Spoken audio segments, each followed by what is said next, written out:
Chicken দরবারি কোনো নির্দিষ্ট রাজ্যের রেসিপি নয়। এই রেসিপিটার উৎপত্তি মুঘলাই অনুপ্রাণিত খাবার, যা উত্তর ভারতে কিন্তু বেশ জনপ্রিয়। শোনা যায় একসময় মুঘল রাজ দরবারে এটি পরিবেশন করা হতো, তাই এই রেসিপির নামকরণ চিকেন দরবারি। নমস্কার, রাধুনী অনিন্দিতা ব্যানার্জি চ্যানেলে তোমাদের স্বাগত।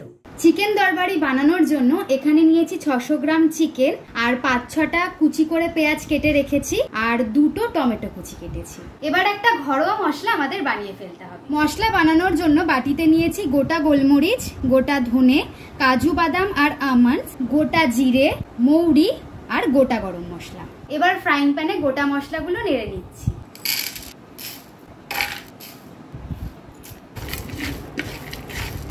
এই মশলাগুলো আমি 5-6 মিনিট মতো ভেজে নিয়েছি, তো এটা ঠান্ডা করে তারপর মিক্সার জারে গুঁড়ো করে নেব। এবার কড়াইয়ে দিয়ে দিচ্ছি সরষের তেল। তেল ভালো মতো গরম হয়ে গেছে, এবার আমি পেঁয়াজ কুচিগুলো অ্যাড করে দিচ্ছি। সবসময় গ্যাসের ফ্লেম লো করে পেঁয়াজ কুচিগুলো অ্যাড করবে। পেঁয়াজ বা এছাড়াও অন্য যে বাটা মশলা সেগুলো সবসময় তোমরা গ্যাসের ফ্লেম লো করে তেলে ছাড়বে। পেঁয়াজ দেওয়ার পর এবার গ্যাসের ফ্লেমটা হাই করে দিয়েছি, যাতে এটা একদম বেরেস্তার মতো, মানে যেরকম আমরা বিরিয়ানি তৈরি করি সেরকম বেরেস্তার মতোই পেঁয়াজটা আমাদের ভেজে নিতে হবে। এটার মধ্যে আমরা নুন অ্যাড করব না, কারণ নুন অ্যাড করলে পেঁয়াজটা অনেক সফট হয়ে যাবে। প্রায় 10 থেকে 15 মিনিট মতো সময় লাগলো এই বেরেস্তাটা ভাজতে। এবার এটার মধ্যে আমরা জল অ্যাড করে দেবো। ছোট 1 বাটি জল এটার মধ্যে দিয়ে দিচ্ছি। এবার দিচ্ছি হলুদ গুঁড়ো, লঙ্কার গুঁড়ো, যেটা তোমরা তোমাদের স্বাদ অনুযায়ী দেবে। এবার দিচ্ছি আগের ভেজে রাখা মশলাটা, দিচ্ছি স্বাদ মতো নুন, কাশ্মীরি লঙ্কার গুঁড়ো। এবার গুঁড়ো মশলাগুলো দিয়ে ভালো করে কষিয়ে নিতে হবে। এবার প্রায় 6-7 মিনিট পর দিয়ে দিচ্ছি আদা বাটা, রসুন বাটা, আর দিচ্ছি টমেটো কুচি। এবার এই টমেটো, আদা, রসুন ভালো করে কষিয়ে নিতে হবে মশলার সাথে, যতক্ষণ না কাঁচা গন্ধটা চলে যাচ্ছে। টমেটো গলে গেছে আর মশলা থেকেও তেল ছেড়ে গেছে, তো এবার ধুয়ে রাখা চিকেনগুলো আমি অ্যাড করে দিচ্ছি।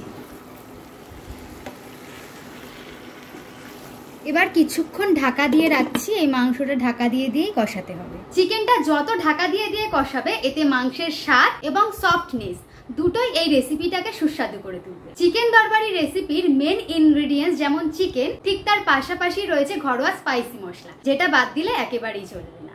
চিকেনটা 50% মতো সিদ্ধ হয়ে গেছে। এবার গ্যাসের ফ্লেম লো করে আমি টক দইটা অ্যাড করে দিচ্ছি। এবার দইটা চিকেনের সাথে ভালো করে মিশিয়ে নিচ্ছি।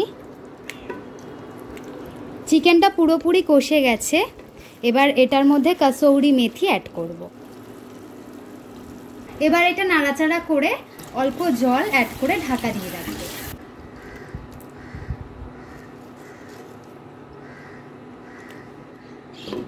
এবার অল্প একটু বাটার এটার মধ্যে দিয়ে দিচ্ছি। চিকেন দরবারি একেবারে রেডি হয়ে গেছে। এই রেসিপিটা নান, রুটি, ভাত কিংবা পরোটার সাথে একবার টেস্ট করে দেখতে পারো। রবিবার দিনে বা কোনো স্পেশাল অনুষ্ঠানে বানিয়ে দেখো, সবাই আঙুল চেটে খাবে। বাড়িতে একবার এই চিকেন দরবারি বানিয়ে টেস্ট করে দেখো। রেসিপিটা কেমন লাগলো কমেন্ট করে জানিও। দেখা হচ্ছে আগামী ভিডিওতে।